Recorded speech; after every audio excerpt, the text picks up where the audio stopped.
Bonjour à tous. À chaque fois que j'effectue une recherche Google, donc plusieurs dizaines de fois par jour, j'imagine que ça doit être pareil pour vous, j'aime bien analyser les résultats et je me pose souvent la question de savoir pourquoi est-ce que le premier résultat se trouve en première position. Par exemple, si je tape « Quelles affaires faut-il prendre pour partir en voyage dans un pays tropical ?», je remarque que bien souvent, quand on pose des questions, c'est des articles de blog qui ressortent en premier. Je me suis alors demandé pourquoi c'était comme ça. Et en fait, c'est tout simplement dû au fait que quand vous avez un blog, vous êtes beaucoup plus apte à rédiger des articles qui répondent à des questions posées par les utilisateurs. Dans cette vidéo, j'aimerais vous prouver pourquoi c'est si important d'avoir un blog. J'aimerais vous montrer que si vous pensez que les blogs sont morts depuis l'arrêt de Skyblog et de MySpace, vous vous trompez à 100%. Les blogs ont encore un grand avenir devant eux. Et enfin, je vais vous montrer des astuces, comment rédiger des articles de blog qui vous apportent du trafic supplémentaire et vous permettra au final d'élargir votre audience.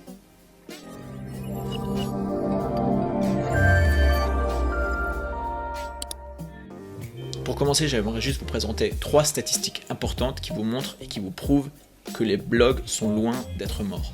Premièrement, une étude dont je vous mettrai le lien en description montre que 89% des marketeurs de contenu, donc c'est tout simplement la discipline marketing qui consiste à créer et à diffuser des contenus dans le but de développer l'activité d'une entreprise ou d'une marque. Donc 89% utilisent leur blog dans leur stratégie marketing. Ensuite, 18% de tous les blogs existants, c'est une estimation mais ça doit se trouver dans ces eaux-là, utilisent WordPress.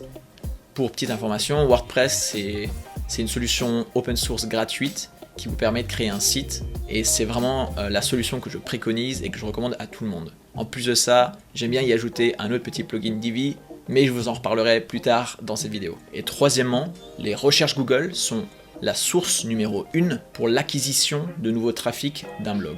Donc en quelque sorte, ça rejoint ce que j'ai dit au début, quand vous effectuez une recherche sur Google, il y a de fortes chances que vous tombiez sur un article d'un blog qui répond à cette même question. Avoir un blog permet donc d'attirer de nouveaux visiteurs sur votre site. Étant donné la puissance et la force d'un blog et des articles que vous allez rédiger sur ce blog-là, étant donné cette force et cette puissance, il y a de fortes chances que votre concurrent en possède déjà un et qu'il vienne vous piquer votre trafic parce qu'il va venir se positionner au-dessus de votre site parmi les résultats Google, notamment en rédigeant des articles qui répondent à des questions que les internautes se posent. Et dans cette vidéo, je vais vous montrer comment faire la même chose, ce qui va vous permettre de voir votre audience décoller. Depuis la première fois que j'ai mis la main sur un ordinateur, j'ai dû créer, je pense, une vingtaine de blogs différents sur des thématiques différentes. Je trouve que c'est un super moyen de s'exprimer et en plus de ça, comme on va le voir dans cette vidéo, c'est un super moyen aussi d'augmenter et d'élargir votre audience. Avant que vous ne commenciez à rédiger votre article à l'aveugle, j'aimerais vous présenter 6 étapes qui vous permettront de rédiger un article avec des contenus que les internautes aimeraient lire et pour lesquels ils s'intéresseront. Tout d'abord, il va s'agir de deviner les questions les plus posées sur Internet. Et oui, c'est possible, il existe plusieurs outils qui font ça, certains sont gratuits, d'autres sont payants, mais moi j'aimerais vous en présenter un en particulier. Il s'appelle Answer the Public. Après vous êtes rendu sur ce site-là, vous allez changer la langue, vous allez mettre français et vous changez le pays et vous mettez la France.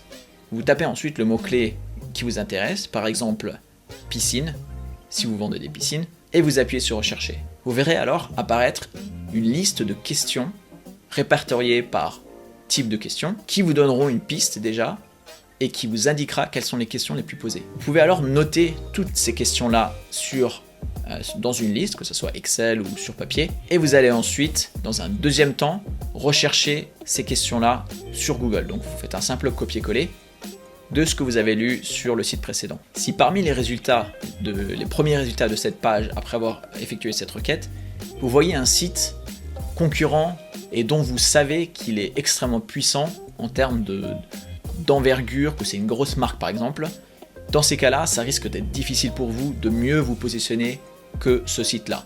Dans ce cas-là, je vous conseille d'opter pour la méthode de la longue traîne. Donc la longue traîne va consister tout simplement à prendre la requête que vous venez de taper sur Google et de venir y ajouter des mots-clés supplémentaires. Vous pouvez trouver par exemple des suggestions de requêtes long terme parmi les propositions que Google vous fait en dessous de la requête que vous venez d'effectuer. L'avantage sera que, vu que vous allez vous positionner pour ce mot-clé qui est certes plus concret et certainement moins recherché que le mot-clé général, mais au moins vous serez parmi les premiers pour ce mot-clé-là ou cette phrase-clé en l'occurrence. Il vaut mieux être premier sur un mot-clé qui génère 1000 requêtes par mois que 10e pour une phrase-clé qui en génère même 1 million. Pourquoi ? Tout simplement parce que la majorité des internautes ne cliquent que sur les 5 premiers liens dans la liste des résultats d'une recherche Google. Si vous vous trouvez en deuxième page, il y a peu de chances que quelqu'un fasse le déplacement en deuxième page et clique sur votre lien. Troisièmement, immiscez-vous dans la tête des gens. Si vous ne connaissez pas Quora.fr, vous passez à côté de quelque chose. C'est certainement le plus gros forum de discussion en ligne sur lequel énormément de personnes posent tous les jours un tas de questions différentes. Et c'est un excellent moyen de savoir quels sont les problèmes que les gens rencontrent et les questions qui se posent. Donc tapez tout simplement votre mot-clé, par exemple piscine ou construire une piscine, et regardez parmi les résultats, cherchez les sujets de discussion qui sont les plus animés, donc qui comportent le plus de questions-réponses ou plus généralement d'interactions, et ça vous permettra aussi de vous inspirer des réponses proposées par d'autres utilisateurs pour rédiger votre article. Quatrièmement, utilisez YouTube pour vous référencer dans les résultats. Donc, de plus en plus, Google favorise YouTube parmi ses résultats parce que la vidéo est tout simplement un moyen de communication qui est en train d'exploser. Tout le monde adore faire des vidéos, regarder des vidéos à longueur de journée. Et d'ailleurs, à ce propos-là, j'ai lu aujourd'hui que Google pensait à répertorier même les vidéos TikTok parmi les résultats. Donc ça vous donne juste une idée. Donc ce que je vous conseille de faire, si ce n'est pas déjà le cas, vous créez un compte YouTube. Vous y téléchargez des vidéos qualitatives de préférence. Vous utilisez le terme sur lequel vous aimeriez vous positionner en tant que titre et vous diffusez cette vidéo. Ensuite, si Google estime que cette vidéo apporte de la valeur, donc donc Google va juger de ça par rapport au temps de visionnage, au nombre de vues, au nombre de partages, etc. Donc en gros, il faut que votre vidéo soit qualitative et je vous conseille d'utiliser YouTube vraiment en tant que canal à part pour communiquer, pour ensuite les ajouter sur votre blog. Donc si Google estime que votre vidéo apporte de la valeur, il va potentiellement afficher votre vidéo dans les résultats.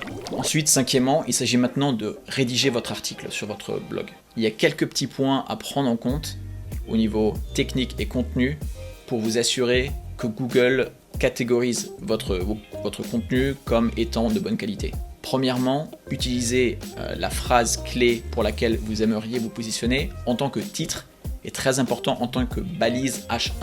Donc H1, c'est tout simplement un tag qui va indiquer à Google que ça va être le titre principal de votre article. Si vous utilisez WordPress et Divi comme je le préconise, il vous suffit simplement de changer le menu en titre principal H1. Et au passage, je vous en parlais tout à l'heure, si vous voulez en savoir plus sur WordPress et le plugin Divi, un petit lien vers la vidéo qui vous explique exactement pourquoi, à mes yeux, c'est vraiment le meilleur plugin, autant au niveau des fonctionnalités que du prix, que de la sécurité, que de la portabilité, etc. Je vous invite à aller voir cette petite vidéo, je pense que ça en vaut vraiment la peine et peut-être que vous allez découvrir une nouvelle manière de créer des sites internet. Parenthèse refermée. Ensuite, prenez le temps aussi de rédiger un article de bonne qualité. Il faut vraiment que votre article apporte de la valeur à celui qui le lira. Donc, outre le fait d'ajouter les mots-clés dans le titre H1 de votre article, il faut que dans le corps de votre article, toutes les différentes questions subordonnées y soient aussi traitées. Je sais que c'est très abstrait comme ça, mais si vous avez un sujet en particulier et que vous faites un petit peu de recherche, vous devriez trouver suffisamment de contenu pour rédiger au moins 500 ou 1000 mots par article. Google adore les longs contenus et en plus, si plus vos contenus seront longs, plus ils seront aptes à comporter d'autres mots-clés qui feront peut-être l'objet d'une autre recherche d'un autre internaute. Et enfin, sixièmement, diffusez votre article. Si vous êtes sur les réseaux sociaux, partagez votre article. Si vous avez des liens ou des sites partenaires, échangez les liens, proposez-leur de faire un lien retour vers votre nouvel article, etc. Cela va également signaler à Google que votre contenu est de qualité et que d'autres personnes issues de d'autres sites s'y intéressent. Et tous ces facteurs-là agrégés vont vous permettre de mieux vous positionner parmi la liste des résultats d'une recherche Google. Voilà, vous avez maintenant appris les étapes principales pour rédiger des contenus que les internautes recherchent, ce qui va vous permettre au final de voir votre audience décoller. Donc appliquez tout simplement ces méthodes et répliquez ce qui marche. Si vous êtes intéressé par d'autres tests ou des astuces concrètes et testées, n'hésitez pas à vous abonner en activant la cloche de notification parce que je continue constamment à faire des petits tests par-ci par-là et dès que j'en ai un nouveau, un truc concluant, je veux le partager avec vous. Donc abonnez-vous pour ne rien louper. Et pour finir, si vous n'avez pas encore de blog ou vous en avez un mais que vous voulez le mettre au goût du jour ou tout simplement que vous voulez redonner une petite beauté à votre présence numérique pour la rendre plus solide, j'ai créé un petit guide PDF qui regroupe tous les différents éléments qu'il faut prendre en compte pour créer une présence numérique solide. Ce guide vous permettra d'éviter de dépenser du temps et de l'argent et de faire des choix qui en valent pas forcément la peine. Donc si vous êtes intéressé par ce guide, vous trouverez un lien en dessous de cette vidéo en description qui s'appelle télécharger le guide gratuit, par où commencer. C'est tout pour cette vidéo, je vous remercie pour votre attention et à très bientôt, Fred.